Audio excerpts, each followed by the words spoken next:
Boa noite, eu sou o Zé Paulo da Web Rádio JP Root 67, o som da resistência, e esse é um vídeo da live que vai estar acontecendo daqui a pouco, Live 67.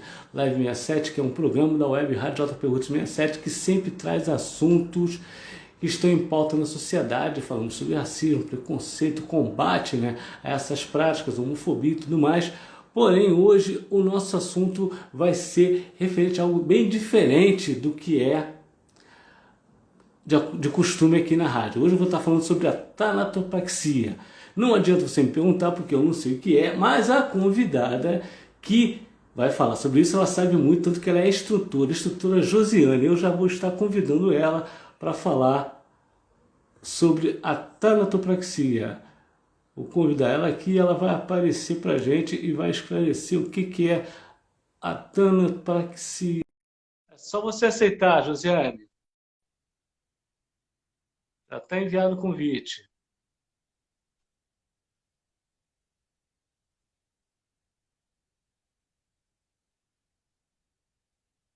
Josiane, enviei o convite. Recebeu? É só você aceitar aí.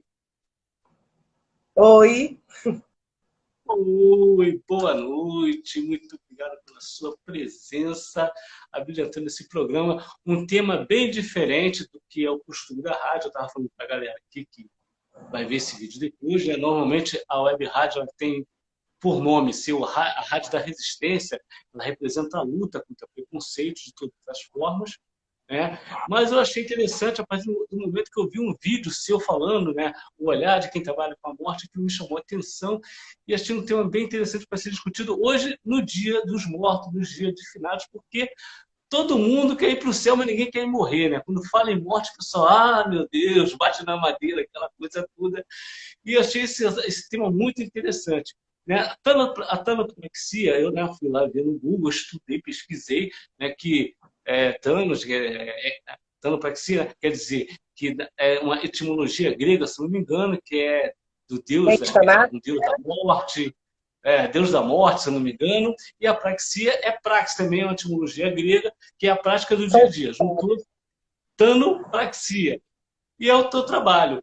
Boa noite, minha querida Josiane, e explica pra gente o que é a tanopraxia. Boa noite. José Paulo, deixa eu só desligar meu ventilador de teto, gente, rapidinho. Por Um minuto. favor. Então é isso aí, gente. É a instrutora Josiane explicando pra Um gente o que é a barulho. tanopraxia na live O Olhar de Quem Trabalha com a Morte. Pode falar, minha querida. Então, gente, boa noite. José Paulo, eu queria te agradecer muito de verdade pelo convite. Não é muito fácil, nem simples, né? Falar sobre a morte, falar sobre a tanatopraxia, que a gente lida, na realidade, com dores, né, das famílias. Aproveitando isso, eu quero dizer que as famílias que tiveram perda agora, né, com essa pandemia, foram muitas pessoas que perderam a vida em consequência desse vírus aí, então quero dizer que eu sinto muito a cada um. A gente está aqui para falar de um tema muito sério, né? Quando se trata da morte, a gente tem que ter muito cuidado ao falar da morte, né? E a minha visão é justamente como você anunciou na sua live, né? Eu vivo da morte, eu tenho um olhar de quem trabalha com a morte, então é um tema aí que vem despertando uma curiosidade. Eu queria agradecer a cada um que está entrando na live da gente, né? Estou vendo alguns alunos meus aí presentes na live. Obrigado aí, galera. Boa noite. Bem-vindo a todos, né? E isso é muito interessante da gente falar, né? A gente precisa perder esse estigma com relação à morte, né? Então eu vou apresentar a tanatopraxia de uma forma simples, que todos entendam, né? Nós trabalhamos com um procedimento de desinfecção e conservação de corpos, né? A tanatopraxia ela vem ganhando uma proporção muito grande no mundo do pós-morte, já que a gente trabalha diretamente em propiciar um translado terrestre, translado aéreo, muitas horas de velórios, né? Então o corpo passa pelo laboratório de tanatopraxia justamente com esse intuito, né? O intuito de conservação dos corpos. Pode falar, José Certo. Carlos, se quiser, à vontade. Não, estou ouvindo você falar. A live é sua, por favor. Pode falar aí, pode continuar. Ou você o quer pessoal fazer a quiser. pergunta? Bom, então vou fazer a minha primeira pergunta, vou dar um chute aqui. Quem quiser falar alguma coisa ou perguntar, fica à vontade. Então é o seguinte, é um campo profissional amplo, é um campo escasso, é um campo fechado? Como é que é o campo de trabalho da Tanacopraxia? Então, a Tanato vem ganhando, como eu falei para você, né, antes, um espaço muito bom, muito positivo no pós-morte, né? Hoje, um profissional da tanatopraxia, ele pode trabalhar como tanatopraxista e como também agente funerário, né? Já que algumas funerárias hoje estão substituindo agentes funerários por tanatopraxistas, né? Justamente por quê? Porque a gente vem abordando aí mais a fundo o tema, né? A gente vem com um discernimento maior da tanatopraxia, né? Então, hoje o campo está se abrindo muito. Eu recebo muitos alunos que não têm contato nenhum com a área, como pessoas também que já trabalham na área e vêm se aperfeiçoando dentro da tanatopraxia. Qualquer pessoa que fala assim, questão de graduação, a pessoa tem que ter um ensino médio, tem que ser fundamental, tem que ter uma faculdade para trabalhar com tanatopraxia. A tanatopraxia é um curso livre, tá? Então ela não exige nenhum grau de escolaridade. Idade mínima, acima, boa noite aí para quem está cumprimentando, idade mínima acima de 18 anos e não exige idade máxima, né? Eu tive agora, há pouco tempo, um aluno de 74 anos que gosta Poxa, da Tanato, é proprietário de uma funerária e foi padronizar o conhecimento dele. Então é um curso livre, tá? É um curso que não exige grau de escolaridade.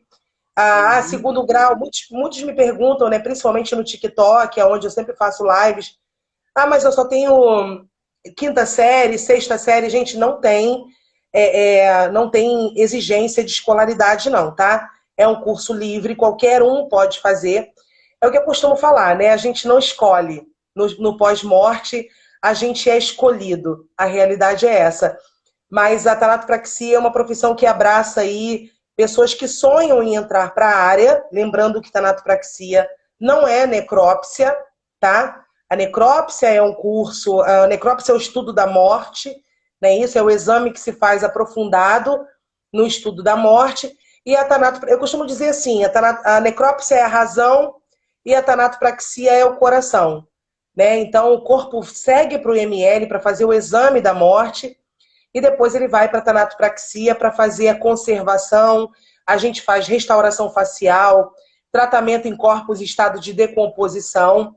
Então a gente engloba, né, o tratamento de todos os corpos. A gente tenta, o nosso recado é sempre manter, né, a dignidade de cada cadáver, já que cada família tem direito de prestar seu último adeus aí com... Oi, Ney, é o Ju. Eu vou cumprimentando o povo aqui. Meu povo está entrando À aí. vontade. Bem-vindos. Então, a tanatopraxia ela vem justamente levantando essa bandeira, né? Manter, conservar a dignidade de cada cadáver. Então, eu sempre falo que tem uma frase que eu gosto muito, que me define, que os médicos salvam vidas e a gente salva memórias, né? Já que a última memória que fica é aquela ali do último adeus, é aquela ali no momento do velório, enfim. Então, a gente vem aí trazendo essa profissão, tornando ela mais conhecida, né? E durante a live a gente vai poder falar de outras coisas que compõem a tanatopraxia, como a participação aí na conservação do meio ambiente, né? Eu acho um assunto bem interessante, principalmente eu gosto de falar muito para o pessoal que gosta de passear no cemitério. Eu gosto muito de falar sobre os riscos de contaminação que um cemitério hoje oferece para a gente, né? E é a realidade da nossa profissão. Mas pode falar, Zé Paulo, não quero ficar te interrompendo Não, também, não.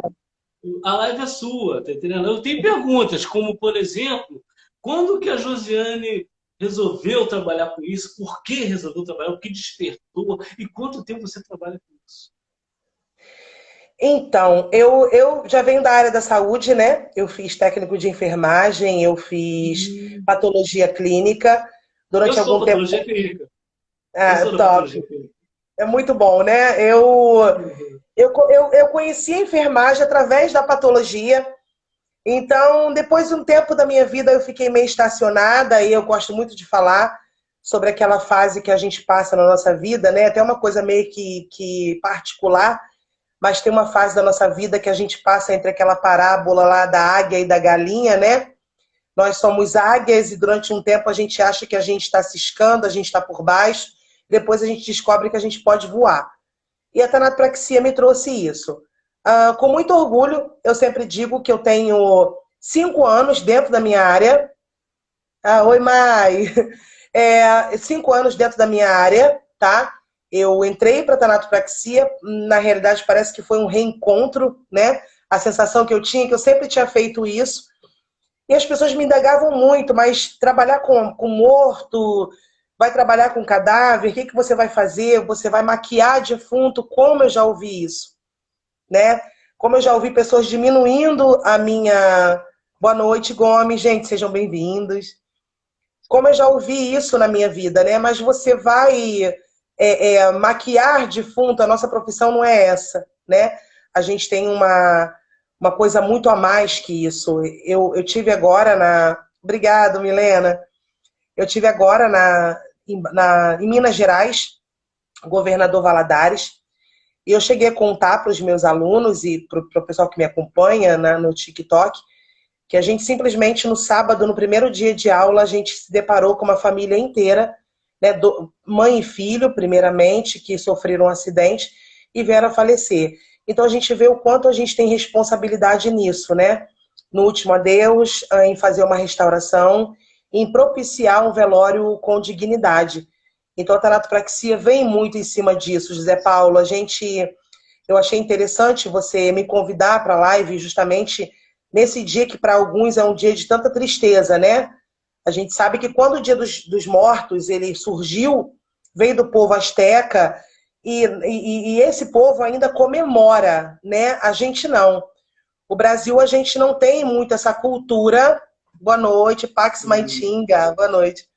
A gente não tem muito essa cultura, desculpa, de comemorar a morte de ninguém, né? A gente ainda sofre por ela. É uma questão cultural. Ano passado eu fui num evento no CCBB, próximo ao CCBB, não sei, na cidade, no Rio de Janeiro, e minha esposa, hoje eu vi as fotos, que era o Dia dos Mortos no México, se não me engano. Os caras comemorando, barraquinha, foto de pessoas mortas. É a festa dos mortos. Não é o Dia dos Mortos, é a festa dos mortos no México, né? O México tem muita essa coisa do povo asteca, né? Então eles comemoram, para eles é uma festa. Saber assim, que tornou. Não é aquela coisa, que abuso com o morto. Sabe, a gente ouve umas certas coisas. Que falta de respeito com o morto. Gente, nada a ver. Eu acho que também, se a gente vê os filmes nos Estados Unidos, normalmente o funeral, quando termina, né, tem uma reunião de família, onde as pessoas comem, bebem, conversam, vem família de tudo quanto é canto, né, parente. Que, aliás, quanto mais velho for o parente, mais gente que tu não conhece aparece. Minha avó morreu, cara, apareceu gente que eu nunca vi na vida. E é muito interessante isso. O velório hoje, né? Eu costumo falar sobre velório, eu sou um pouco polêmica com relação a isso, né? Eu sou um pouco contra velório, porque as pessoas têm tanta oportunidade de conviver com a gente em vida, né? E velório acaba sendo um encontro, um reencontro ali de familiares e tudo. Mas o velório tem um outro significado. Você falou sobre o velório na época da vida. Explica pra gente o que é o velório. Por que do velório? Eu falei do surgimento do velório, né? Como surgiu essa coisa de velar 24 horas. Porque vamos lá na Idade Média, né? As pessoas, nós tínhamos muitas mortes aparentes, né? Como a catalepsia, por exemplo, que é uma morte aparente, onde a pessoa tem um ataque cataléptico, né?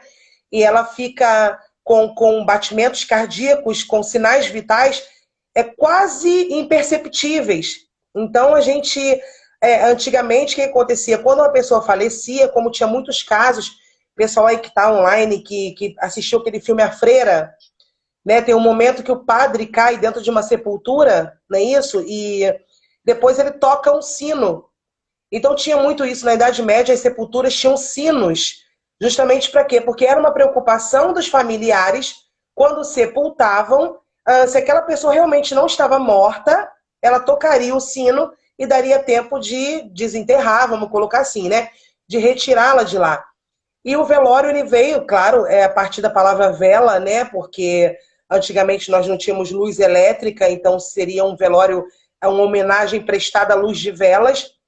E os familiares aguardavam 24 horas, justamente porque para que não houvesse a chance de sepultar essa pessoa viva, né? Então, já vê que existe essa preocupação. Hoje nós temos aí vários exames que se fazem, né, para saber se a pessoa realmente está morta ou não. E a tanatologia, a medicina forense, ela já considera que existem vários tipos de morte até chegar à morte real, né? Então, o velório surgiu exatamente daí. Velava-se, né? A família ficava ali acompanhando aquele ente querido durante 24 horas para ver se realmente existia a morte real e se essa pessoa não ia acordar durante esse velório. Então, são muitas curiosidades que surgem a partir do tema morte, né? Você conhece algum caso de pessoa que foi enterrada viva? Eu ouvi quando era moleque, de um cantor que foi enterrado.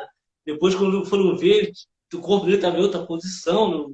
Ele foi enterrado vivo. Você não já ouviu essa história? Ele foi enterrado, ele tinha catalepsia, né? Ele foi sepultado vivo, Sergipe, presente aí, bem-vindo. Ele foi sepultado vivo, né? Também ouvi como você, nunca presenciei nada. Ele foi sepultado vivo, parece que o médico que sabia que ele sofria de catalepsia estava nos Estados Unidos e quando tomou conhecimento de que ele tinha sido sepultado, avisou, mas não deu tempo. A gente tem alguns casos aí que a gente ouve relatados, né? E hoje, José Paulo, o que acontece dentro da nossa área? Existem exames, né? Como eletroencefalograma, eletrocardiograma, para realmente se ter a certeza de que aquela pessoa não tem mais função vital. Então, a medicina legal hoje se preocupa com isso, né? Existem outros exames em hospitais de grande porte, como Albert Einstein, Sírio-Libanês, tem vários outros exames que se faz logo após que é decretado a morte, né?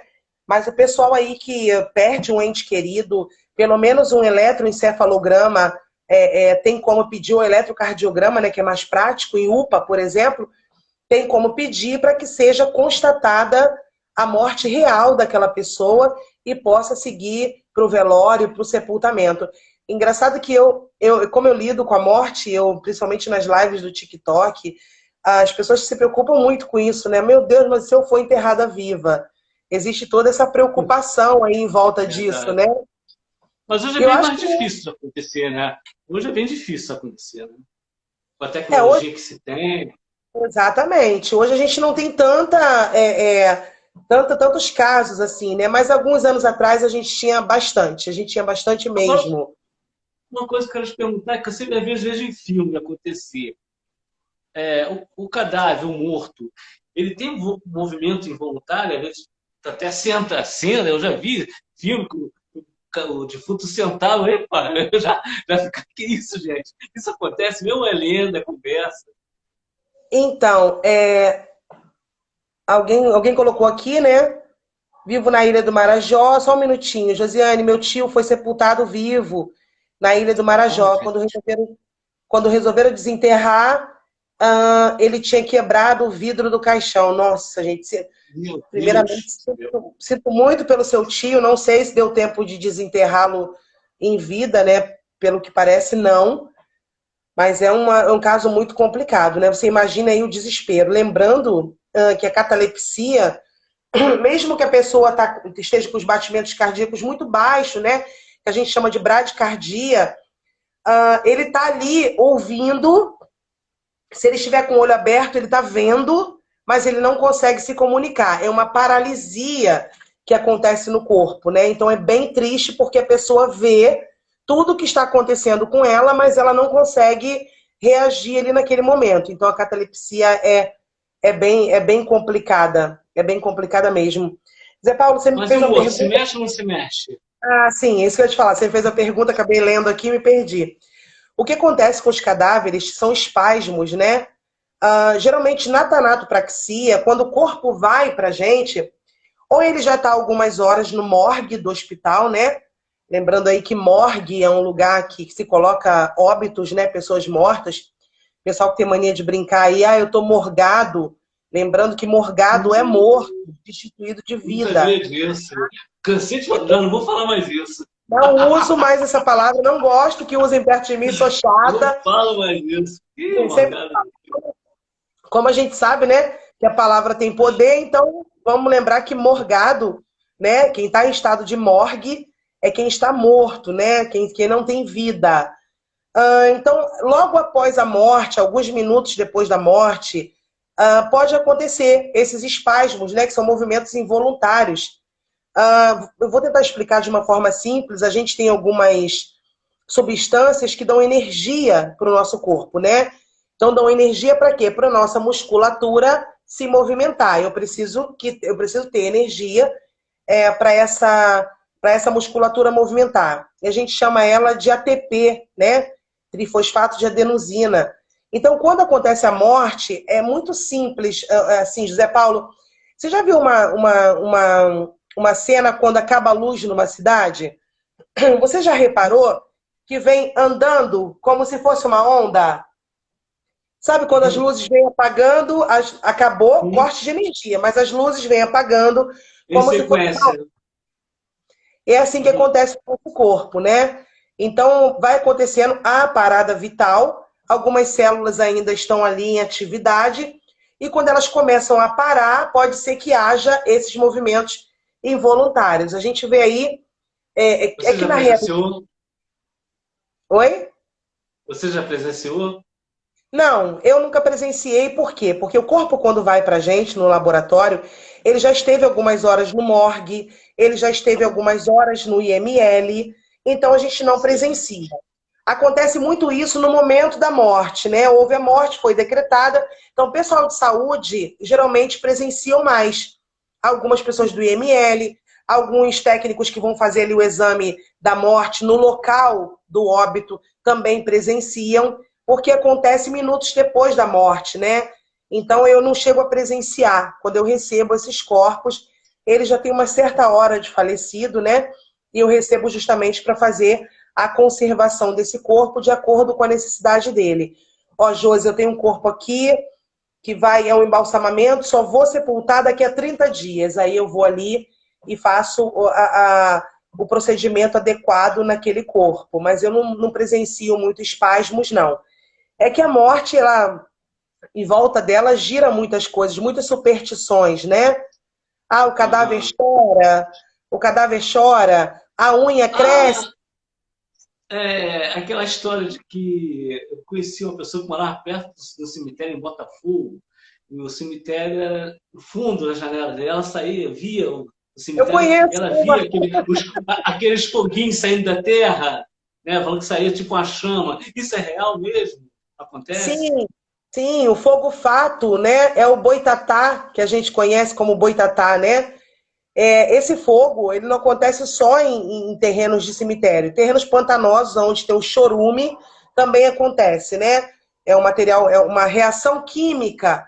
Como o cadáver ele tem um acúmulo muito grande de gases, né? O cadáver que não passa pela tanatopraxia, ele tem um acúmulo muito grande de gases. Entre eles está o gás sulfídrico, que é inflamável. E esse gás, ele é resultante do processo da decomposição. A gente sabe o quê? Que as bactérias que acompanham a gente a vida inteira, contribuindo para o nosso sistema imunológico, para que a gente tenha anticorpos, logo depois da morte, elas passam a fazer a digestão natural do nosso corpo. E elas criam gases, né? E esses gases, entre esses gases, está presente o gás sulfídrico, que é um gás inflamável. E o que acontece é uma liberação de gases dentro dessas sepulturas, e entrando em contato com o solo, faz uma reação química que é esse fogo azulado, né? Que dura no mínimo 4 segundos, 5 segundos.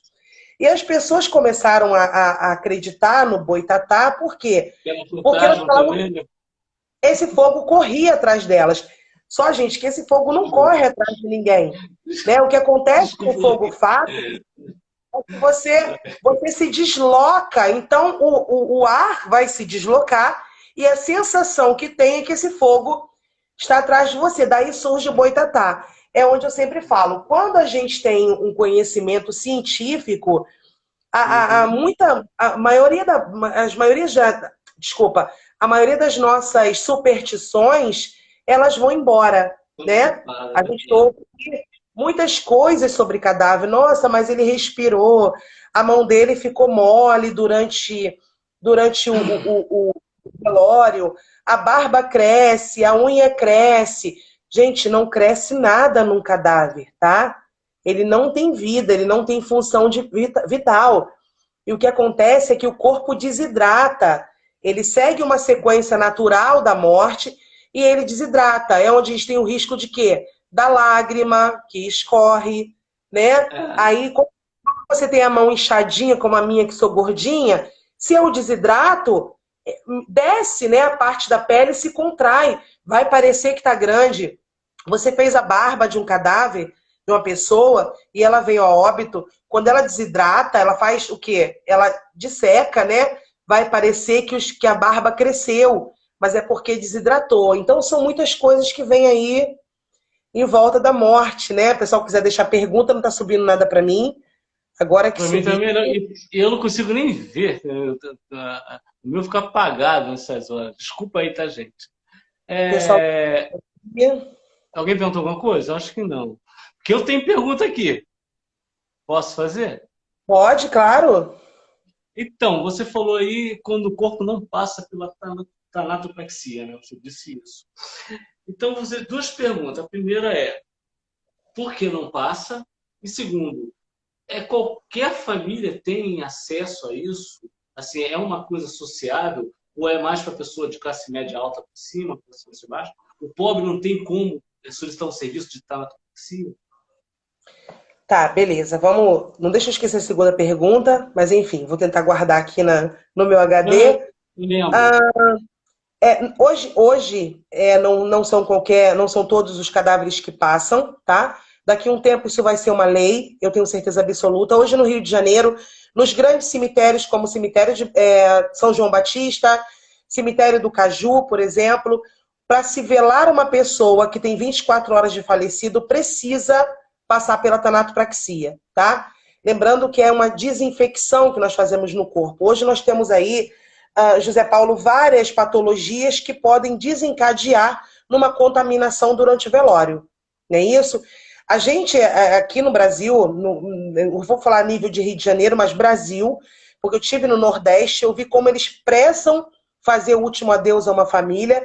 A gente sabe que existem várias patologias, várias doenças, vamos colocar assim, que são transmissíveis, mesmo após a morte, tá? Como, por exemplo, a hepatite, a meningite, né? A meningite hoje é um caso que é urna lacrada, mas a gente sabe de casos que funerárias colocam uma pessoa falecida de meningite numa urna aberta. Ou seja, eu tenho ali bactérias altamente resistentes, tá? Eu vou só explicar rapidinho, quando eu falar aeróbio e anaeróbio. Aeróbio é a bactéria e o vírus que sobrevivem somente com oxigênio. Anaeróbio é a bactéria e o vírus que o oxigênio para elas nas células, tanto faz como tanto fez, elas vão continuar vivas. E essas sim são passíveis de contaminação. Né? Então nós temos o vírus, por exemplo, da hepatite, cirrose hepática, vamos lá, hepatite A, B, C, ou seja, é um vírus altamente resistente.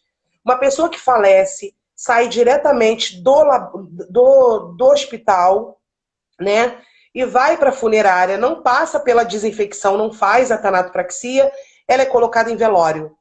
O risco dessa pessoa contaminar quem está presente no velório é imenso. Por quê? Porque a gente beija, a gente coloca a mão. Quem está aí na live, você também já deve ter visto, presenciado um cadáver extravasando pelo nariz e pela boca. E esse líquido é altamente contaminante, esse líquido é perigosíssimo para a saúde, porque é resultante de bactérias. Ou seja, quando um corpo extravasa, ele está me dizendo que no interior dele já está cheio de bactérias. Já tem uma proliferação grande e já tem um acúmulo de gases muito grande, já que são os gases que empurram esse líquido em direção ao nariz e à boca.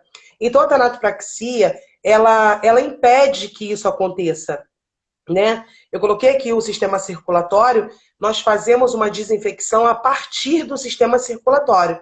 A gente substitui o sangue por um fluido, chamado fluido arterial, que não é formol, tá? Eu sou completamente contra o formol. Então, esse fluido não é o formol, a gente faz essa substituição para quê? Para fazer essa desinfecção, livrar esse corpo dessas bactérias, tá? Porque é real, não é só em velório que um corpo contamina, o corpo que não passa pela tanatopraxia, ele gera o necrochurume, ele pode contaminar o lençol freático. Hoje mesmo, na minha cidade, aqui em Japeri, eu conversando com uma pessoa, ela disse para mim o seguinte: Josi, ó, aqui a gente não consegue furar poço. A água é podre. Foi exatamente essa colocação que ela me disse. Mas por quê? Porque, com certeza, o lençol freático está sendo contaminado por esse material resultante da decomposição. Então, daqui a um tempo, isso vai se tornar uma coisa muito maior, né? Ainda são todos os corpos que passam? Ainda não, porque a maior parte das funerárias que fazem o procedimento é particular, que custa hoje para a família entre R$800 e R$1.500. Só que tem uma coisa muito legal aqui, né, no Rio acontecendo, né, em outros lugares também, mas eu fiquei feliz em ver acontecer no Rio, é que uma grande concessionária, que não precisa a gente falar o nome, ela é uma concessionária que vem aí tomando conta, né, da Baixada Fluminense, por exemplo, ela já inclui a tanatopraxia no plano funerário. E isso é muito bom. Isso é bom pra gente, isso é questão de saúde pública, né? Porque, como quem me conhece sabe que eu levanto sempre a bandeira, o cemitério ele oferece um grande risco de contaminação. Então, eu não sei se você... tirando isso, desculpa te interromper, tirando Não, isso, então não é qualquer família que tem acesso a esse serviço, financeiramente falando, não é qualquer família que financeiramente falando, sim, né? Financeiramente falando, infelizmente, ainda não são todas as famílias. O bom é que as pessoas Só que entendem... não se trata de dinheiro, se trata de saúde pública. Exatamente. Exatamente. Tocando nesse assunto, infelizmente, a gente do ramo pós-morte, a gente tem um estigma muito desagradável, né? Ah, você quem nunca ouviu falar, né? É papa defunto, é isso, é aquilo. Gente, tá na hora de jogar. Tá na hora de jogar esse estigma fora. A gente já vem aí com uma contribuição imensa, né? A gente não vem formando profissionais quanto contribuindo para o meio ambiente. Então a gente ouve muita coisa. É que na realidade existem profissionais e profissionais, né? O justo paga pelo pecador, não é assim? Isso sempre vai acontecer. Deixa eu descontrair aqui. Já te chamaram de senhora Omar alguma vez? Sabe quem é o senhor Omar? Todo mundo odeia Cris? É um seriado que tem o senhor Omar. Ele é um agente funerário. Trágico. Já brincaram comigo daquele personagem. Pessoal que está online aí, que se souber o nome do personagem, já brincaram comigo daquele personagem do Pé na Cova, que a Marília Pêra fazia. Ela era maquiadora de defunto, de cadáveres, né? O pessoal brinca, geralmente. Eu esqueci o nome dela na série. Quem lembrar aí pode falar pra gente. Mas o pessoal brinca muito. E é o que eu sempre falo. É um assunto muito sério, né? Mas que algumas pessoas ainda não sabem encarar, né? Nem todo mundo preparado para falar da morte, né? E ainda mais o brasileiro, que ele é muito cheio de misticismo, tudo ele, sabe? Assim, você vê, eu entendo o seguinte, o reflexo do desrespeito hoje com o morto é o reflexo que vem do desrespeito com os vivos, porque nós não nos respeitamos em vida. Então chegou o ponto de hoje as pessoas elas são céticas com relação a isso. Isso, e outra coisa, alguns estigmas já vêm lá da nossa infância, né? Eu costumo dizer, quando a gente fala em parte de psicologia, principalmente com relação a crianças, a psicologia infantil, por exemplo, A gente tem pais que ainda criam os filhos. José Paulo, uma coisa que eu tenho pavor, nunca criei meus filhos fazendo isso, nem vou fazer. Ah, não vai ali que o mão pelada vai te pegar. Gente, quem é o mão pelada? Sabe?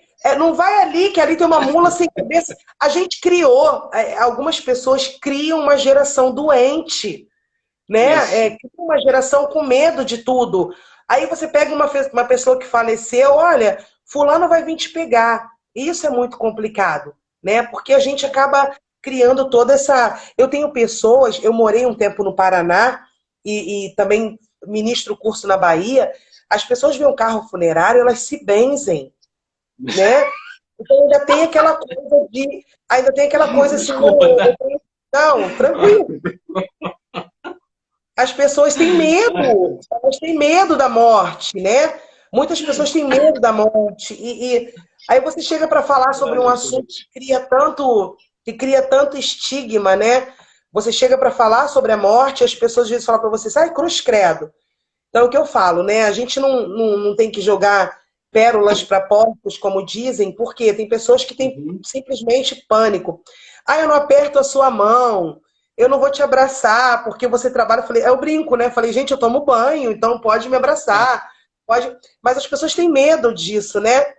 Então, ainda não é um ramo onde todo mundo tem acesso por uma questão financeira, mas é uma questão, é uma coisa que vem surgindo aí que as famílias têm compreendido bastante, principalmente com o Covid, né? Lembrando que o Covid a gente não pode preparar, né? A gente não Na prepara. verdade, essa prática 30, 40, 50 anos atrás para lá não era bem comum, né? Hoje nós temos tecnologia, tem pessoas como você que se aprofundam, né? Que buscam conhecimento para trabalhar, para oferecer uma dignidade, vamos dizer assim, né? Para a família e para o morto, né? Não é aquela questão, não tá morto, mas não está vendo nada. Não é bem assim. O cara está morto, mas o cara tem uma família que está ali, que está presenciando. Então, dá uma dignidade para a pessoa mesmo após a morte.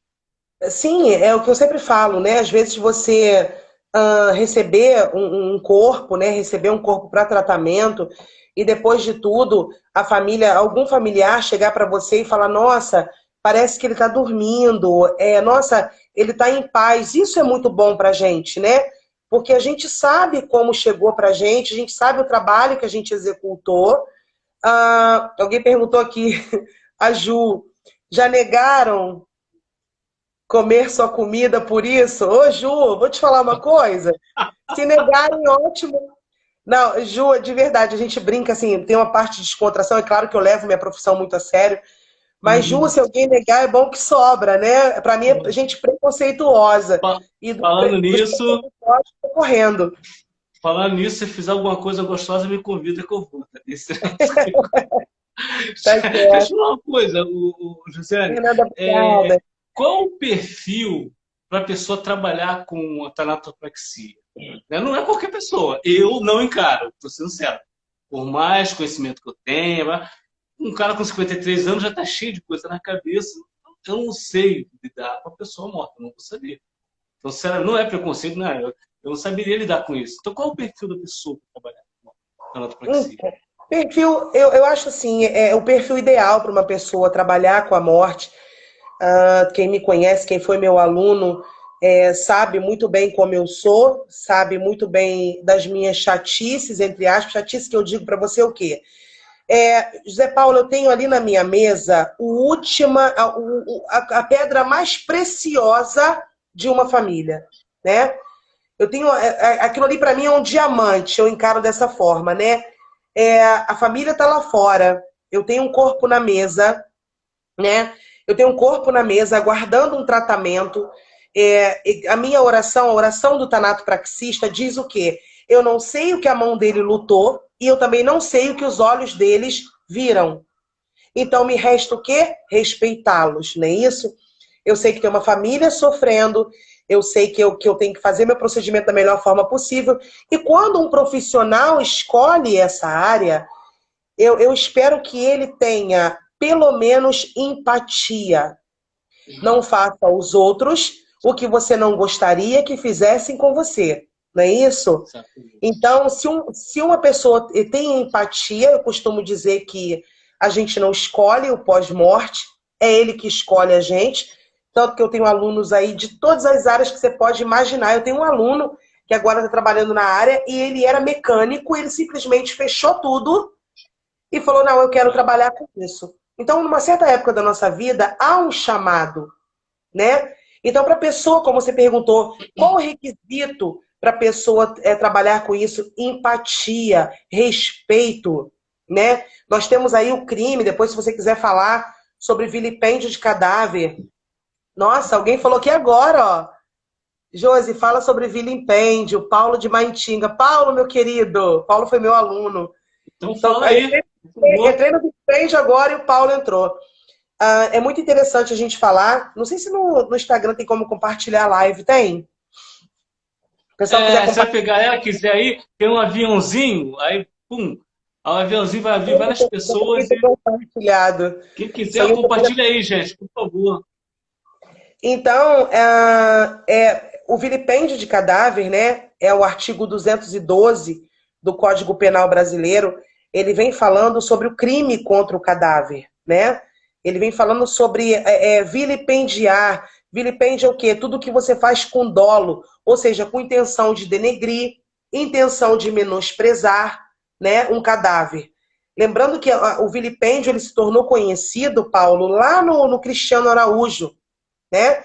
Eu não sei se você se lembra, quando o Cristiano Araújo faleceu, ele foi atendido no laboratório por 2 enviados do cão, me perdoem a palavra, quem me segue sabe que é assim que eu trato eles, 2 profissionais de meia tigela que se intitulavam tanatopraxista. E obrigado, Danilo, beijo, meu amor. E eles vilipendiaram o Cristiano Araújo dentro do laboratório, né? Diziam ser tanatopraxista, como eu sou, e é a profissão que eu ensino, né? Então, eles expuseram o Cristiano Araújo. Eles expuseram a cavidade abdominal dele, eles expuseram as partes íntimas dele. Eles simplesmente tiraram a máscara, fizeram um selfie e começaram a falar gracinha sobre o corpo, e esse vídeo viralizou, né? Foi quando a gente teve esse vídeo. A coisa é bem atual, então, né? Sim, foi quando se tornou mais. Aí você vai entender o porquê que eu citei o Cristiano Araújo. O Cristiano Araújo ele foi vítima do crime de vilipêndio. E por que a lei configura o crime? Tudo que é feito contra o cadáver. Porque o cadáver é uma pessoa que não pode se defender. Ele é uma pessoa, ele não é uma peça anatômica, ele é uma pessoa, ele é um ente querido de alguém, e ele tem a dignidade dele, ele não pode se defender. Aí surge o crime. Só que quando fizeram isso com o Cristiano Araújo, quantos anos tem? Eu não sei, 4 anos já? 4 anos ou mais, né? Que aconteceu a morte do Cristiano Araújo. Quando fizeram isso com ele, eles colocaram na rede, o pai do Cristiano Araújo entrou chorando muito e pediu que as pessoas parassem de compartilhar. Lembrando que compartilhamento disso é crime. Você também responde judicialmente, tá? Então ele começou a... Obrigada, Fernanda. Eu vou falando e lendo os comentários. Fernanda, obrigado, meu amor. Então, o que acontece? Houve aquela exposição toda, só que naquela época, Danilo botou aqui 4 anos e 1 mês. Obrigada, Danilo. Então, quando houve aquilo, naquela época, a lei, o artigo 212, ele era uma mãe. Ele não punia ninguém. Era uma lei que ninguém queria saber, como se fosse uma coisa assim, não, vou fazer isso aqui e vou deixar aqui no cantinho, porque ninguém vai praticar. Lembrando que o vilipêndio é muito praticado. A gente tem a necrofilia, por exemplo, que é o desejo sexual por cadáveres, né? Eu ia perguntar isso para você. Exatamente. A pessoa que faz a tanatopraxia, ela tem como identificar isso? Quando chega um corpo, você sabe se a pessoa foi violada? Se vocês têm como... Então, dentro da tanatopraxia, só resumindo rapidinho o vilipêndio, eu falo isso para você.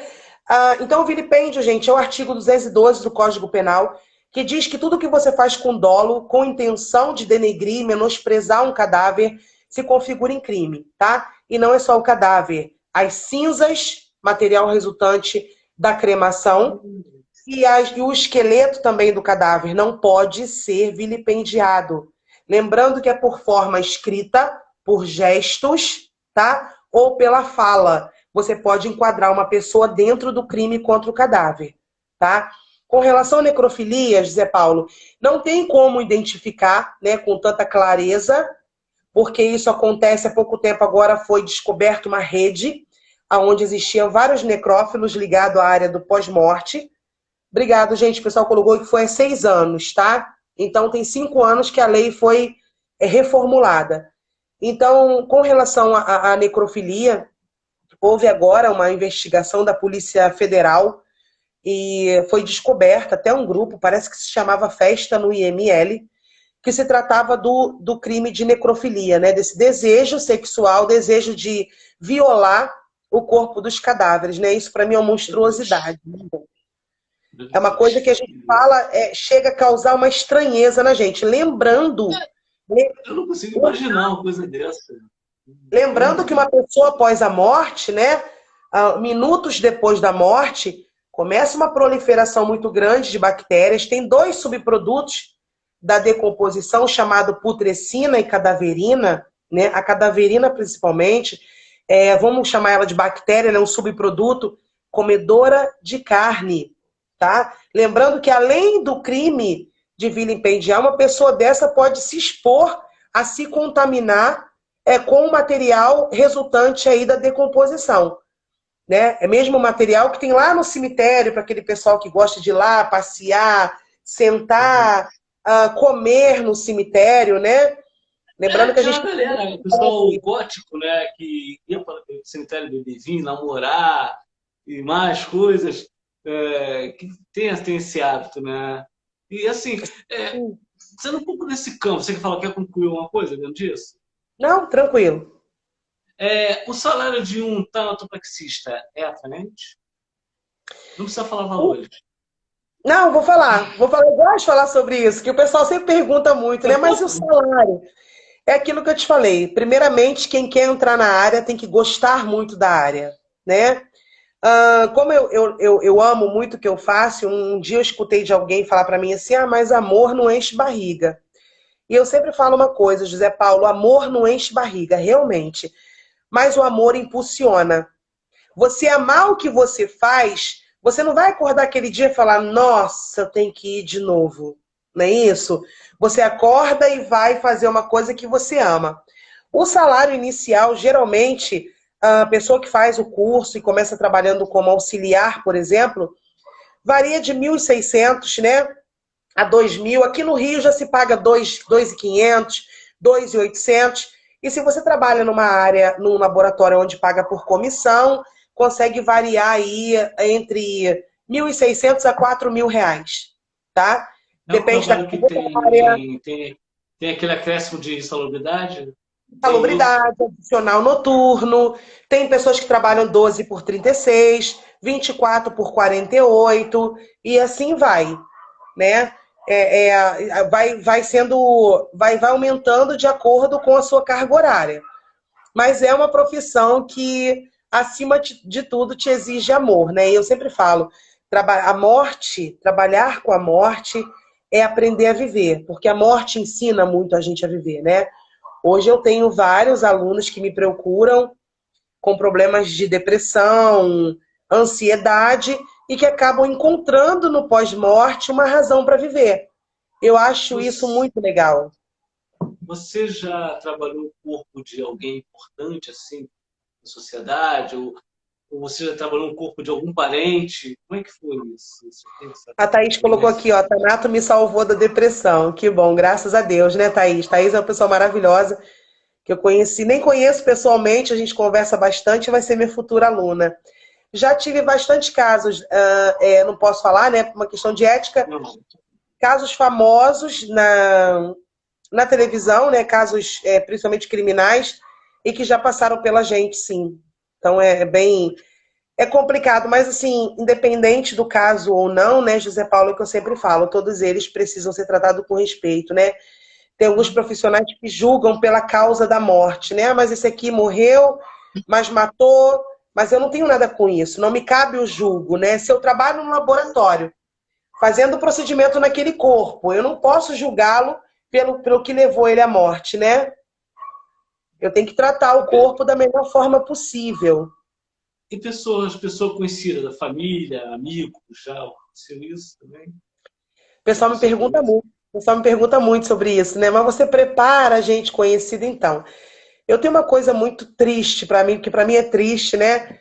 Que são alguns amigos que falam para mim, não, quando eu morrer, você que vai me preparar. Não, não quero preparar ninguém. Olha, quando começa, você diz, olha, pelo amor de Deus, eu vim aqui me distrair, eu não quero falar nisso. Porque o pessoal começa assim, não, vou deixar um documento. Falei, ó, documento não vai me obrigar a preparar. Por quê, José Paulo? Eu prefiro não fazer isso. Eu lido com muita naturalidade com a minha profissão, né? Eu tenho respeito por todos os corpos. Mas é complicado você estar de frente com uma pessoa que você ama, né? O respeito é uma coisa, o amor é outra. Então, eu acho que isso iria disparar um gatilho emocional e eu evito isso. Então, eu acho que a gente não é obrigado, tá? O profissional da área não é obrigado a preparar o corpo de ninguém, tá? Ele pode... Nós temos os colegas que vai saber que nós perdemos um ente querido e vai deixar aberto pra gente assim, não, Josi, ó, você quer fazer? Eu cansei de falar isso para colegas, né? Não, fulano, ó, não faz não, pensa direitinho. Você pode estar em estado de choque e daqui a pouco a sua ficha cair, né? E você se deparar de frente para sua mãe ou para o seu irmão e acabar disparando um gatilho emocional aí no meio disso tudo, né? Então eu prefiro não fazer. Já tem casos que a gente se envolve assim um pouquinho, né? Eu costumo dizer, a gente tem que ter muito cuidado com o emocional, mas tem casos que sensibilizam muito a gente, né? Como eu falei para você, que a gente em Minas preparou a mãe e o filho, 2 dias depois o corpo do pai chegou pra gente. Então a gente preparou uma família inteira que perdeu a vida num acidente automobilístico. Então já são coisas que tocam a gente como ser humano, né?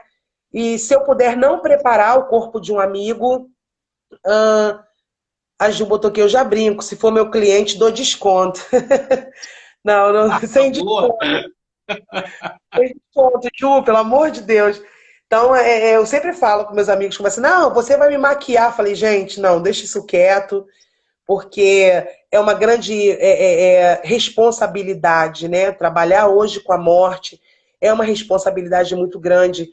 E as pessoas acabam... Esses dias eu fiz uma live dentro do laboratório e alguém, a primeira coisa que me perguntou foi o seguinte, mas você tem... Quem é seu psicólogo? Eu falei, gente, eu não tenho psicólogo. Meu psicólogo é Deus e eu realizar um trabalho ali com o maior respeito possível. E aí eu sei que isso não vai me acarretar em nada, né? Porque eu acredito muito na lei do retorno, né? A Thaís colocou aqui para mim agora. E era aniversário do rapaz. Essa mãe e filho, o José Paulo, era aniversário dele. Ele estava sendo preparado no dia do aniversário dele. Ele faleceu no aniversário dele. Então, olha o tamanho da responsabilidade, né? O tamanho da dor dessa família aí que perdeu esse rapaz bem no dia do aniversário dele. Então, é uma profissão que exige muito amor. Hoje, como voltando lá onde você me perguntou quais são os requisitos, ame o próximo. Se ame, primeiramente, para amar o próximo, para você conseguir fazer um trabalho no pós-morte com a maior clareza possível, né, da melhor forma possível. Porque eu sou fã da lei do retorno, toda ação gera uma reação e tudo tem um retorno, né? Então, eu tô até segurando aqui uma coisa, vou pegar para você ver, aqui no meu quartinho onde eu estudo. Isso aqui, sabe o que é isso aqui, José Paulo? Você chuta o que é isso? Não faço a menor ideia. É uma forca? Sei lá. Eu sei que é uma corda. É uma O que é? Olha só isso aqui. Isso aqui eu trouxe da Bahia, né? Gosto de mostrar para o pessoal. Quando a gente fala da questão cultural, né? Dessa questão toda desse cuidado da família com o cadáver. Esse aqui é o cordão de São Francisco, né? Hoje os católicos da região Nordeste, eles não são sepultados sem esse cordão atravessado na cintura. Por quê? Porque esse cordão, na cultura, né, deles, garante a salvação após a morte. Aí você vê, se eu sou uma profissional, que eu não acredito em nada, eu pego isso aqui e jogo fora, eu tô certa? A família, o cadáver é da família, né? A família escolhe o que ela quer que seja feito nesse cadáver. Então a gente vai lá e coloca esse cordãozinho na cintura, que durante o velório ele fica à mostra, para que a família saiba que ele está com o cordão de São Francisco. Então isso é muito interessante, né? São muitas... é uma cultura em volta de tudo. Japoneses não aceitam rosas porque tem espinhos, né?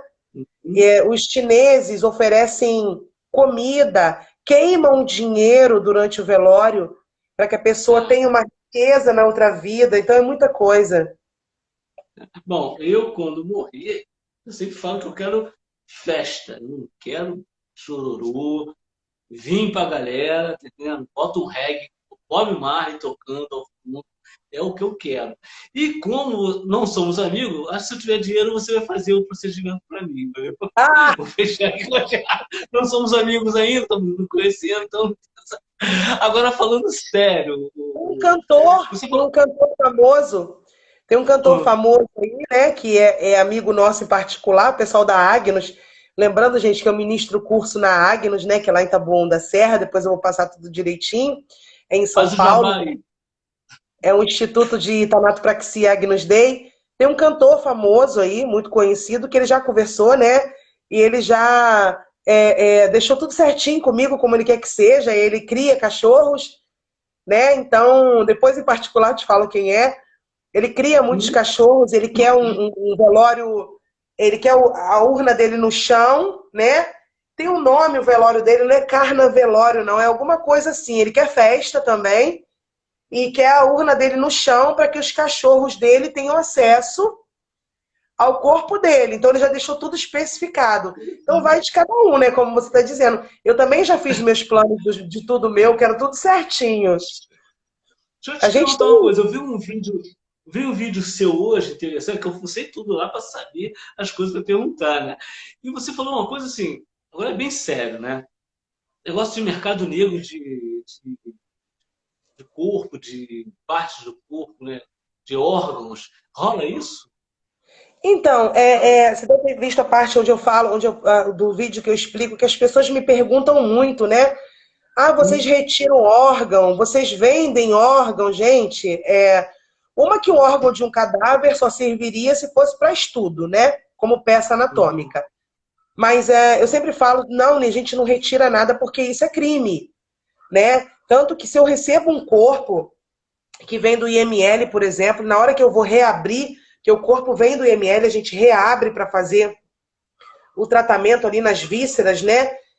Se a gente detectar a falta de algum órgão, a gente tem que comunicar à funerária. Olha, eu não estou localizando o coração. E aí, o que houve? Ficou lá para estudo, ficou lá para exame, apesar de que não fica o órgão para exame no IML. O que fica é uma amostra do órgão, né? Um corpo que hoje ele é suspeito de... desculpa, fugiu a palavra... Com a droga, o uso excessivo da droga, overdose. Overdose. A morte suspeita de overdose é retirado, né, ali um pedacinho do fígado, que a gente sabe que é o grande filtro do nosso corpo, ou seja, toda droga que a gente ingere, álcool, remédio, drogas ilícitas, passam pelo fígado porque ele é um grande filtro, né? O fígado é um filtro, o baço é um filtro, os rins são filtros. Então é retirado um pedacinho para que siga para o exame. Agora, com relação à retirada de órgãos, isso é crime. Então, se alguém sabe de uma situação dessa, mas foi encaminhado para tal lugar e lá retiraram os órgãos, ou venderam, ou jogaram fora. A gente tem casos, né, de funerárias que retiram o intestino, por exemplo, em terra. Mas como que você retira o intestino de um cadáver? Tudo que vem com o cadáver volta com ele. Se eu retiro algo dele, se eu jogo fora algo dele, eu estou cometendo um crime, principalmente vender, né? Então, o pessoal pergunta muito sobre isso. Doação de órgãos, o único órgão que a gente pode doar depois da morte é a córnea, né? São as córneas. É o único órgão que a gente pode doar. Os outros órgãos têm que estar hospitalizado e vai ter o ECMO, né? Que é a máquina lá extracorpórea e tudo para se fazer a doação. Então é crime sim, tá? Vender qualquer coisa relacionada ao cadáver é um crime e eu vou te falar que dá um trabalho grande para o profissional que pratica uma coisa dessa e venha a ser descoberto, né? É claro que o vilipêndio está aí para isso. São 3 anos de prisão, de 3 a 4 anos, né? Então é bem arriscado. É bem complicado isso. Mas a gente Eu não vejo que retira você, cadáveres, não. eu vejo que você viaja muito, questão de curso, essas coisas todas, né? Aqui no Rio não tem essa força, a tanatopraxia, essas agências, porque você sempre está viajando para fora. Aqui no Rio de Janeiro não tem, não rola um curso, uma coisa assim, empresas que trabalham com isso, como é que é? No Rio tem, né? Mas no Rio de Janeiro é um campo um pouco fechado, né? Então já tem os instrutores aqui que ministram cursos aqui. Eu, inclusive, na época, me formei no Rio de Janeiro, né? Então é um campo um pouco fechado aqui. O pessoal que é do Rio aí sabe disso, né? Tanto que sempre me perguntam. E a gente colocou essa proposta em Taboão da Serra, José Paulo, por quê? Porque lá nós temos alojamento. Então eu recebo alunos do Brasil inteiro que ficam, que ficam alojados comigo, né? Durante uma semana, já que alguns cursos aí são 4 dias de curso consecutivo, e a gente tem essa proposta aí do aluno estudar com a gente durante uma semana, entre aula teórica e aula prática dentro do laboratório. Então, eu acompanho os alunos durante uma semana consecutiva e tenho tido uma resposta muito positiva. Já tenho muitos alunos atuando, né? Muitos alunos em São Paulo atuando na área. Então, no Rio eu não tenho, tá? No Rio eu não tenho curso. Eu tenho em São Paulo e em outros estados do Brasil aí, como Minas Gerais, Bahia, e assim a gente vai. Tentando formar, não só formar, né? Reciclar também profissionais que já são da área. Entendi. Assim, se você quisesse fazer isso, você teria algum problema de ordem jurídica, qualquer coisa, se você fosse fazer no Rio de Janeiro, um curso? Ou não? Ou Não, você não teria público? não, acredito que não. Acredito que o sol nasce para todos, né? A sombra que não é para todo mundo, né, José Paulo? A gente vive em busca da sombra, né? Assim que a gente brinca. O sol é para todo Uhum. mundo.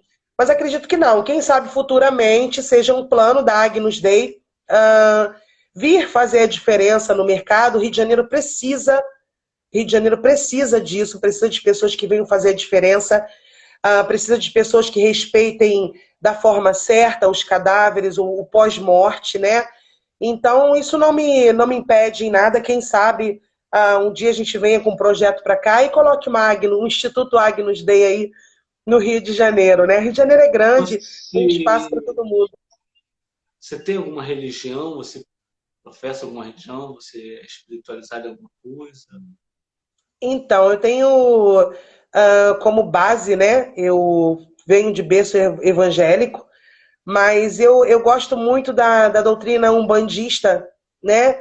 Me ensinou muita coisa, me ensinou a viver, me ensinou a respeitar as pessoas, me ensinou que que gratidão não tem prazo de validade e que você pode ser uma pessoa caridosa, porque a caridade não é só você, eu pego o dinheiro aqui, te dou ali, estou sendo caridosa com você. Não, não é assim que acontece. Né? O meu trabalho é uma caridade. Eu cuido de quem já foi embora. Eu cuido de quem não pode mais se defender. Eu cuido para que ela tenha um último momento ali com dignidade. Pessoal, puxando dentro disso, o pessoal me pergunta muito sobre criança. Ah, mas como é que você lida com criança? Como é que você prepara o corpo de uma criança? Você não chora? Eu não posso chorar, né, gente? Eu não posso chorar porque na maioria das vezes que eu estou no laboratório, eu estou cheio de alunos, eu tenho que ter um equilíbrio emocional muito positivo. E quando eu preparo o corpo de uma criança, eu me baseio na seguinte coisa: eu estou fazendo esse tratamento de desinfecção e conservação para que os pais possam se despedir com tranquilidade. E você vai entender mais ou menos o porquê que eu recebo tanta criança. Eu estou em São Paulo, eu estou ali próximo do centro de São Paulo. Então, a gente recebe muito corpo de crianças porque a maioria estão no Hospital do Câncer fazendo tratamento, a maioria estavam no Hospital do Coração fazendo tratamento. E são crianças que os pais trazem para São Paulo, mas eles são de outros estados, Bahia, Rio Grande do Sul, vários lugares do Brasil. E não existe condições de esse corpo viajar muitas horas sem ele fazer o procedimento da Tanato. Eu preciso fazer desinfecção, eu preciso livrar esse corpo das bactérias para que ele possa viajar e elas não façam esse corpo entrar em decomposição. Então aí entra a tanatopraxia, aí entra o verdadeiro sentido da tanatopraxia. Então não é dizer que eu não sinta, eu prefiro pensar, não, o que eu estou fazendo vai propiciar um último adeus com tranquilidade para essa família. Tem uma família esperando. Eu falo para os meus corpos, eu falo para os meus cadáveres, quando eles vão embora, que eu coloco eles no carro da funerária, primeira coisa que eu falo, vai com Deus que a sua família está te esperando. E eu prefiro agir assim, ah, você é louca. Não, isso não é loucura. Isso é respeito. As pessoas têm que saber diferenciar loucura de respeito. Não é isso? As pessoas têm que saber diferenciar a empatia. Mas você está debochando, mandando ele com Deus de forma nenhuma. Ele é uma pessoa. A única diferença entre mim e ele é que ele está destituído de vida. Mas ele é o amor de alguém. Tem alguém esperando ele. Para você ter noção... eu sempre falo sobre isso com o pessoal que me acompanha. Até massagem eu faço no cabelo dos meus cadáveres. Eu faço. Sabe por quê? Porque o cabelo, depois da morte, ele fica opaco. Então a gente pega lá um cremezinho, faz uma massagem, aí fica aquela coisinha bonitinha que dá para pentear. Porque eu sei quando chegar no velório, o familiar vai beijar, não é isso? Vai pegar na mão. Então a nossa profissão vem dentro disso. A mãe dá o primeiro banho e eu dou o último. Então é uma coisa de muita responsabilidade, né? Eu estou dando o último banho daquela pessoa. Eu estou retirando toda aquela quantidade de bactérias que ela veio do hospital, ou toda aquela grande quantidade de bactérias que ela veio do IML, e estou proporcionando que essa família se despeça com tranquilidade. Eu acho que é aí que entra essa grandeza dessa profissão que eu amo tanto e que eu levanto tanto essa bandeira aí para todo mundo. Acho que bacana. Bom, Agnus Dei, né, do latim Cordeiro de Deus. Por que esse nome? Então, eu acho que ele nem tá aí, né? Que é o Flávio, o dono da Agnus, né? Que graças a Deus a gente se conheceu. Eu trabalhava no Rio de Janeiro e ele, um belo dia, ele e a mãe dele me convidaram para ir trabalhar com eles. E quando eu cheguei, esse nome já estava lá e foi escolhido por ele. Acredito pela grandiosidade desse nome, né? Já que em nome de Deus a gente faz tantas coisas boas na nossa vida, inclusive essa caridade que a gente faz com a tanatopraxia. O Flávio é uma pessoa que eu sou suspeita de falar, mas o pessoal que me acompanha sabe, eu sempre conto. Muitas vezes a família não tem condições, ele oferece todo o tratamento gratuito, ele faz ornamentação, ele dá urna, ele faz tudo. Lá em São Paulo a gente tem uma coisa, né, quando a gente chama de anjinho, quando é criança todo o trabalho é doado, né? Tudo é doado para a família, ele não cobra por nada. Então agora a gente tinha uma instituição antiga que foi vendida e agora a gente está terminando a obra e viramos Instituto de Tanatopraxia Agnus Dei. Né? E a gente continuou, o Agnus Dei ele não abre mão, a gente tem aqui uma tatuagem, né, na empresa, a gente tem tatuado aqui um bisturi escrito Agnus Dei. Funcionário padrão, hein? Fez. E a gente tem aí essa empatia com as pessoas, acho que é por isso que Papai do Céu ajuda tanto a gente. Você sabe que quando a gente faz diferença, a gente é perseguido, né? Isso é normal, isso vai ser para sempre. Mas tem outra frase, só se taca pedra em árvore que dá fruto. Exatamente. Eu falo isso direto. E como eu falo também, né, com relação ao conhecimento e à aprendizagem, eu sempre falo, quem se acha maduro demais para aprender está prestes a apodrecer, não é isso? Então a gente vive uma vida aí. Eu conheço pessoas que me acompanham no TikTok, por exemplo, que me agradecem, tipo, nossa, você me ajuda. Eu estava com depressão e agora é porque tem muita gente que tem muito medo de morrer. E eu acho, não sei se você concorda, José Paulo, que as pessoas às vezes passam tanto tempo com medo de morrer que deixa de viver. Né? Deixa a morte vir, gente. Uma hora ela vai vir para todo mundo. Então vamos viver o máximo. Quer dizer que você vai se jogar na frente do carro, vai ser claro que não. Despretensioso, você não vai ter cuidados. Não é isso. Preocupação com a morte, ela vem uma hora. Infelizmente ela vem, ou felizmente, não sei como é que é o outro lado. Né? Mas por quê? Como você disse lá atrás, isso já foi incutido na nossa mente desde a infância. Não, a gente foi criado. Isso, e a gente foi criado para acreditar que só os velhos, né, os idosos, vou falar velhos assim de uma forma muito respeitosa, só os idosos morrem, mas não, gente. Ela vem para todo mundo, né? Ela vem para a criança, ela vem para o adolescente, ela vem para a idade mediana, ela vem para todo mundo. Só que tem pessoas que de verdade deixam de viver com medo de morrer. Não é isso? Então a gente tem que viver. Eu olho para minha mesa, esses dias eu mostrei, fiz uma live de dentro do laboratório, e eu mostrei a mesa da tanatopraxia, né, que é um ambiente que as pessoas falam, nossa, mas é um ambiente frio. É, realmente é. É um ambiente mórbido, né? E eu mostrei e falei para eles, vocês têm noção quantos sonhos terminam aqui? Não sei se você sabe, já ouviu falar isso, o lugar que tem mais sonhos que não foram realizados é no cemitério. É onde tem os melhores livros que não foram escritos, as melhores novelas que não foram para o ar, que não foram gravadas, as melhores peças de teatro. Os maiores sonhos estão nos cemitérios. Por quê? Porque é uma parte da vida onde ela se interrompe. Então eu sempre falo, gente, trabalhar com a morte hoje, para mim, é aprender a viver da melhor forma. É o que você falou. Também não vou sair igual uma louca aí, que é aquela história, né? Não juntei dinheiro porque me falaram que a morte veio, mas fiquei pobre e a morte não veio. Então, assim, a gente fala isso, né? Vamos viver intensamente, porque a vida pode acabar amanhã, a vida não acabou, o dinheiro também acabou e assim foi.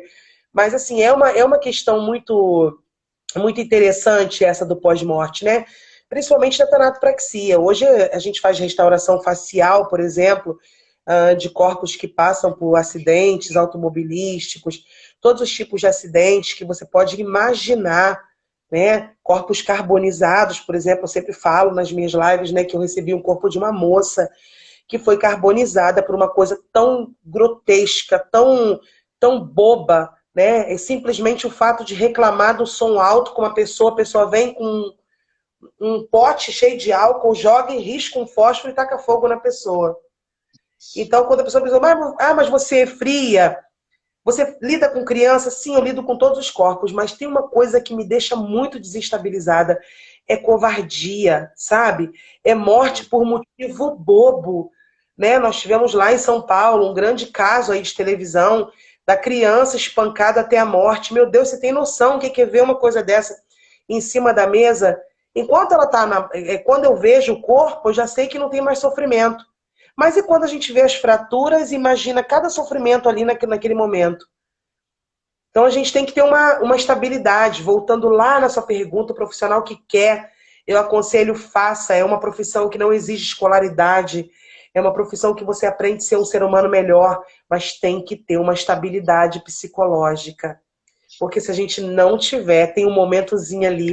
Eu costumo dizer que dá Blade, né? Eu brinco, não, vai dar Blade daqui a pouco, porque a pessoa entra em pane, né? Porque acaba vendo algumas coisas que vai criar. Só que quando a gente leva a profissão para o lado do bem que você propicia aos familiares, nossa, aí não tem dinheiro no mundo que pague. Quantos abraços eu já recebi de um familiar do tipo, nossa, muito obrigada, ele tá lindo. Ou seja, isso dinheiro nenhum paga, né? A realidade é essa. Você receber um agradecimento de um familiar é uma coisa muito, muito gratificante. Interessante.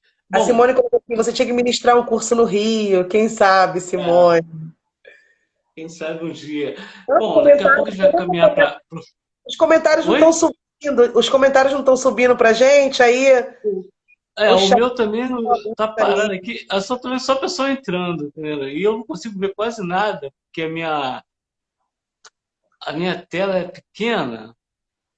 Aham. Eu, aí fica difícil eu visualizar. Você está vendo mais do que eu não consigo ver nada, dica. Até desculpa o pessoal aí, tá? Pessoal que eu não estou respondendo nada porque eu não enxergo mesmo, não consigo ver, tá difícil. Se reparar, eu uso óculos como a Josiane, né? E a galera que usa óculos é meio complicado. Ô, Josiane, eu queria fazer o seguinte, já estamos caminhando quase para o final da live, já tem quase uma hora, né, de falando aqui. Conversa quando é boa, ela passa. Queria falasse mais um pouco sobre o seu curso, o que o curso proporciona, o que ele tem a oferecer para o aluno, como é que é, valores, fala para a gente aí.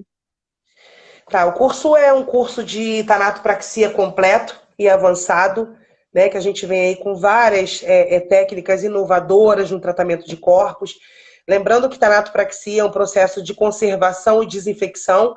Quando o pessoal se enrola um pouco com relação à tanatopraxia, eu cito embalsamamento, né? A gente fala em embalsamamento, tem até uma amiga que fala, quando você fala em embalsamamento, eu lembro do Papa. Então tá ótimo. Lembra quando o Papa ficou conservado, perfeito estado, sendo velado por vários dias? Então a tanatopraxia vem nessa linha, né? Na linha da desinfecção e da conservação. O nosso curso hoje é em Taboão da Serra. Lembrando que no final do mês agora tem um curso em Tororó, na Bahia. Em janeiro, em Governador Valadares. Mas em Taboão da Serra é onde eu consigo receber alunos que vêm de outros estados, né? O aluno vem aí, fica com a gente, fica alojado, não tem custo adicional o alojamento. Os cursos hoje de Tanato no mercado custam de 2 a 3 mil reais. Nosso curso é 1.650, tá?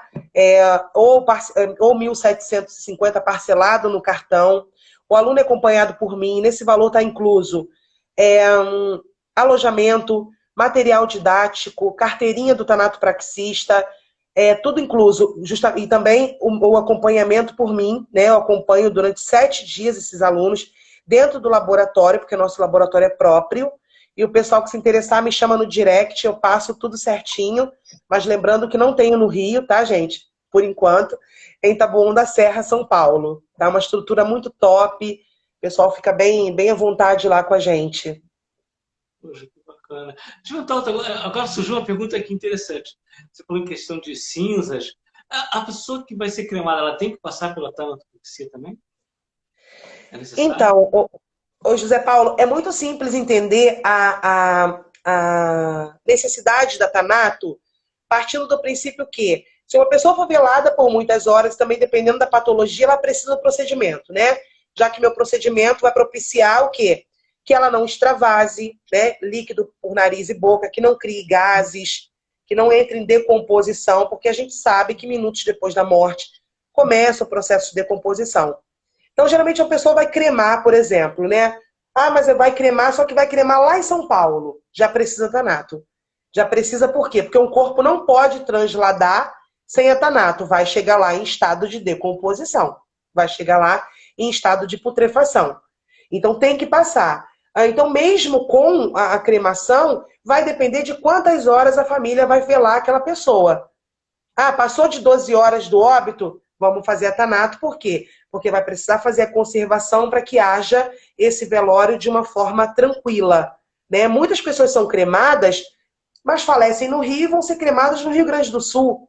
Então tem que passar aqui no Rio de Janeiro pelo procedimento de desinfecção e conservação, que é a tanatopraxia, e fazer essa viagem com tranquilidade, porque ainda vai chegar lá, vai ser velada por algumas horas, né? A única coisa que não pode acontecer numa cremação, não sei se você sabe, é marca-passo, né?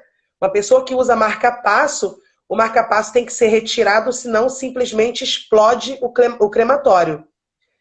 Tá? Então a gente tem que retirar, a gente tem que entregar para a família. Alguns marca-passos têm uma espécie de consignação, né?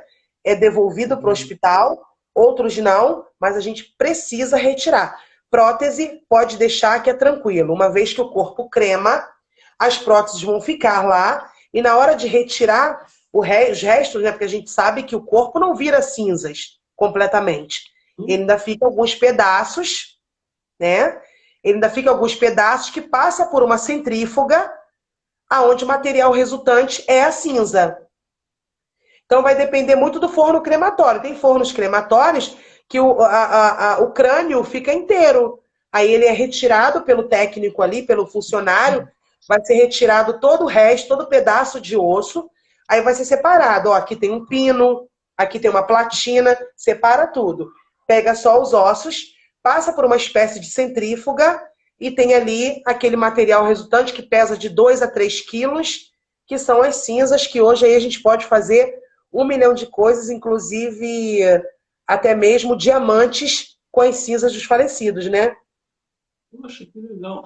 Me ocorreu uma outra pergunta aqui. Você consegue assistir filme de terror na boa? Eu vivo de filme de terror, né? Eu vivo de filme de terror. Eu sempre gostei. E meu filho mais novo, assim, me acompanha em tudo. É meu tanatopraxista mirim. Ah, eu gosto bastante de filme de terror. É surreal, né? Tem até uma série aí na Netflix. Pessoal que gosta do assunto, tem uma série na Netflix chamada Pós-Mortem, né? É Post-Mortem. O nome dessa série é até um pouquinho cômica, meu pessoal de funerária. É um pouquinho cômica, mas que dá aquele. É o que a gente está fazendo aqui, né? Nós estamos rindo e descontraindo, mas não é vilipendiando nada, transformando numa coisa mais agradável, né? Porque se a pessoa Eu, já chegou assim, aqui. te confesso, eu não assisto nem o Walking Dead, nunca assisti. Não, Eu não você não sei, gosta. eu nunca. O pessoal Eu pergunta sou um muito pra mim. medroso nato nessa questão. Outra O questão pessoal que eu queria pergunta perguntar para muito. você é se a pessoa para trabalhar como tanopraxista, não é isso? A função, o nome da profissão? Tanatopraxista, isso. Tanopraxista. A pessoa você sabe, a pessoa da patologia, ela tem que ser ligada à farmácia, né? Ela tem que ter o conselho de farmácia, tem que ter carteira e pagar. O tanopraxista, ele tem isso também? Ele é ligado a algum órgão da Não, saúde? Ou, ainda não é ligado a nenhum órgão, porque a gente é classificado na CBO, né? No Conselho Brasileiro Ocupacional. Então, o tanatopraxista hoje, a pessoa se forma no curso de tanato e ele tem um carimbo que consta ali o CPF dele, tanatopraxista ou necromaquiador e tanatopraxista. Então, a gente não vem de nenhuma ordem ainda, porque é um curso livre, né? Daqui uns dias, lembrando que o curso livre não é reconhecido pelo MEC, mas é um curso profissionalizante. É um curso aceito, é um certificado aceito a nível nacional, né? Então hoje nós somos um curso livre, mas daqui a um tempo a gente vai ser um curso técnico. Aí começa o quê? A dificuldade com o pessoal que não tem o segundo grau a conseguir a profissionalização, né? Então a gente vem o quê? Como se fosse a enfermagem. Lembra quando, na época, um auxiliar de enfermagem ele só fazia uma prova e passava para técnico, fazia uma especialização. Então, hoje a gente ainda é classificado somente pela CBO, pelo Conselho é, Brasileiro Ocupacional. que eu acho até uma covardia, eu vou abrir uma opinião minha, tá? Não é da Josiane, é minha. Eu acho uma covardia um técnico laboratório ter que pagar a um conselho, qualquer que seja ele. Por quê? Porque esses conselhos não fazem nada pelo profissional. Eles regulamentam a tua profissão. Cara, os caras não pagaram nem meu livro na faculdade, ou em lugar nenhum. Aí eu vou trabalhar, se eu não tiver ligado a eles, eu não consigo trabalho. E eu tenho que pagar todo ano. E os caras não oferecem nada. Graças a Deus a gente consegue trabalhar livremente, né? Graças a Deus. Só mostrar uma coisa para você aqui, falando nisso. Olha aqui. Isso aqui é um É o quê? embalsamamento. Eu sempre mostro nas minhas lives. É o que é isso? É Que eu um não estou conseguindo passarinho. entender. Ah, tá. É um Eu achei que passarinho fosse um passarinho. Mas o que tem a ver ele com, tá com embalsamado. embalsamento? Não, Ah, embalsamar. Ah, tá. peguei para Entendi. você ver. Peguei para você ver que daqui a pouco eu falo rapidinho sobre isso. A gente está falando uma coisa, eu mostrei o passarinho, mas para você ver como a gente vem trabalhando com produtos específicos e pega um pouquinho da taxidermia, né? Que não é empalhamento, isso aqui é uma conservação feita através dos produtos que a gente usa, que são produtos é, que são liberados pela Anvisa, né? Liberados pela Vigilância Sanitária. Então, o pessoal vem muito falando aí sobre formol, né? Quando fala na questão dos profissionais da área, né? Da tanatopraxia, se fala sobre formol. E a gente tem que lembrar que formol está proibido, né? Há mais de 15 anos o uso do formol é proibido, altamente cancerígeno. E a gente não usa formol, tá? A gente trabalha com um fluido específico da tanatopraxia. E o pessoal geralmente confunde aí com formol e eu acho isso bastante triste, né? Porque o formol ele não trata. Ele Na acaba. foto dessa live, você tem vários produtos em cima de uma bancada. Na foto. São diferentes produtos? O que é? Sim, são. Ali nós temos produto. Esse aqui tá pela metade, porque eu estou tratando um outro passarinho que eu estou embalsamando. Ah, Nós temos tá. fluido arterial para tratar ali, para ser injetado, né, através do sistema circulatório. A gente tem fluido Uhum. cavitário, que é para tratar a cavidade abdominal. Então, a gente tem um produto específico para cada coisa que a gente tem que fazer. A gente tem um fluido específico para pessoas que têm doenças relacionadas ao fígado. A gente tem um solvente para aquelas pessoas que tiveram óbito por infarto e precisam passar a gente precisa injetar o solvente para retirar coágulos. Então, tem um produto para cada coisa dentro da tanatopraxia. Inclusive, já funciona até para os animais. Como é que foi trabalhar com isso durante a pandemia? Foi complicado, né? O Flávio esse dia está conversando comigo, que é o dono da Agnus, só não fechou porque Deus não quis, porque a gente não tinha tratamento de corpos, né? Assim, no início da pandemia, a gente não tinha como discernir quem tinha falecido de Covid ou não. Até o momento que veio toda essa proporção, né? A coisa tomou uma proporção muito grande, e a Anvisa fez um manual de manuseio, né, em corpos de Covid. Aí veio ali todas as exigências, né? Que nós não poderíamos preparar o corpo, que o corpo teria que sair do hospital e ser sepultado diretamente. Então começou a haver os sepultamentos diretos. Os corpos não seguiam para o tratamento. Agora, há pouco tempo que surgiu, agora os corpos que morreram em decorrência do Covid podem ser preparados. Ou seja, pessoas que estão internadas há mais de 20 dias, o médico faz uma carta a próprio punho e libera para que esse corpo passe pela tanatopraxia e possa ser velado com tranquilidade, possa receber a homenagem dos familiares com tranquilidade. Mas o Covid em si a gente não pode. Saiu do hospital, urna lacrada, aí surge aí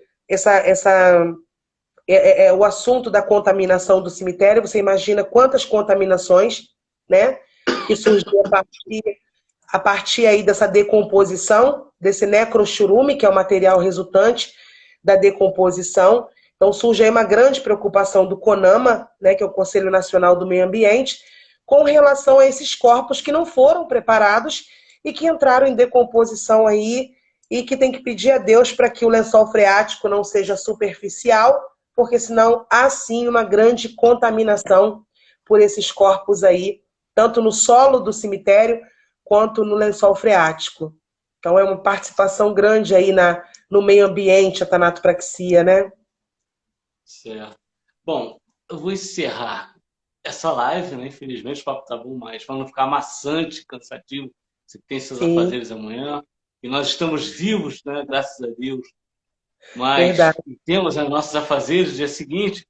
Eu primeiro quero dedicar esse programa à minha mãe, que partiu em 95, ela morreu no dia 3 de novembro, né? Amanhã Nossa. ela comemora 23 anos de morte. Então dedico a ela essa live, com você aí, maravilhosa, falando tudo sobre essa profissão. Eu queria que você falasse alguma coisa, alguma palavra em relação a isso, Dia dos Mortos, Dia dos Finados. O que você tem a dizer para as pessoas? Bom, cada um encara, né, de uma forma esse dia. Eu particularmente não fui ao cemitério. É claro que o coração se remete, a gente lembra todos os dias, mas hoje é um dia dedicado a eles, né? Como a gente falou aqui, alguns povos comemoram esse dia, porque eles comemoram a volta, né? Eles dão tanta ênfase ao mundo depois da morte, que eles comemoram a volta dos mortos para esse mundo, né? Mas eu trabalho diretamente com a morte, eu vejo a dor de uma família, a gente vê como é ruim perder alguém, né? Algumas pessoas acham que por eu trabalhar com a morte eu não tenho esse sentimento, pelo contrário, eu respeito cada dor, respeito cada família, né? Eu quero mais uma vez dizer que sinto muito, tanto pela morte da sua mãe, quanto pela morte das pessoas que perderam entes queridos para o Covid, né? Hoje é um dia triste, mas ao mesmo tempo é um dia de falar assim, meu Deus, muito obrigada, a gente está vivo. Eu tive Covid mesmo vacinada. O meu médico, né, que é o médico da Agnus, disse o seguinte para mim: não vai para o hospital, senão você não volta. E foi o que eu fiz. Não fui, fiquei isolada dentro de um quarto em São Paulo, longe da minha família, o tempo todo achando que eu ia morrer. É aquela sensação, sabe, parece que é palpável a morte naquele momento. Mas eu quero dizer para todo mundo que eu sinto muito por cada pessoa que perdeu um ente querido. É muito ruim a gente não poder velar, a gente não poder se despedir, dar o último adeus, né? Então é só Deus para confortar o coração de cada um. E com relação ao pós-morte, eu vou estar sempre por aqui. Quem quiser me perguntar alguma coisa, me chama no direct, eu respondo com o maior prazer, tá? É isso aí, galera. Muito obrigado, Josiane. Obrigado a você que ficou até agora ouvindo a gente. Eu quero dizer que essa live ela vai estar salva aqui no meu Instagram, no Facebook e no YouTube e nas plataformas de podcast, Anchor e Spotify. Tá? Quem gostou, vai lá, dá um like, comenta, compartilha e tudo mais. E que a programação da Web Rádio JP Roots 67 é de segunda a segunda, durante 24 horas, com músicas aleatoriamente e podcast. Futuramente eu vou convidar a Josiane para fazer algum podcast breve sobre isso. Eu vou inserir também na grade da rádio para que ela participe. E então é isso, galera. Muito obrigado, Josiane. Um brigadão mesmo. Poxa, gostei, amei. Aprendi muito com você, entendeu? E espero que a gente possa manter essa parceria aí, batendo, trocando figurinha, tá bom? Obrigado, boa noite e sucesso aí com a Legislei, tá bom? Amém. Valeu, galera. Lembrando, só na última frase para a gente encerrar, lembrando que é o que eu sempre falo, né? Os médicos salvam vidas e a gente salva memórias, né? Muito obrigada. É isso aí. Boa noite para todos. Web Rádio JP Roots 67, o som da resistência. Boa noite. Boa noite.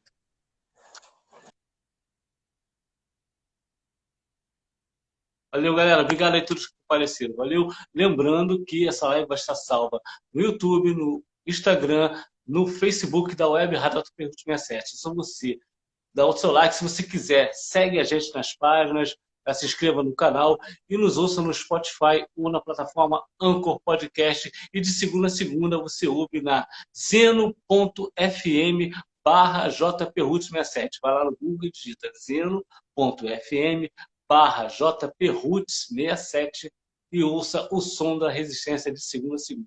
Lá você vai ter músicas variadas e alguns podcasts também falando sobre vários assuntos. E futuramente vai estar a instrutora Josiane falando sobre essa questão da tanatopraxia. Muito obrigado, forte abraço e resistência a todos.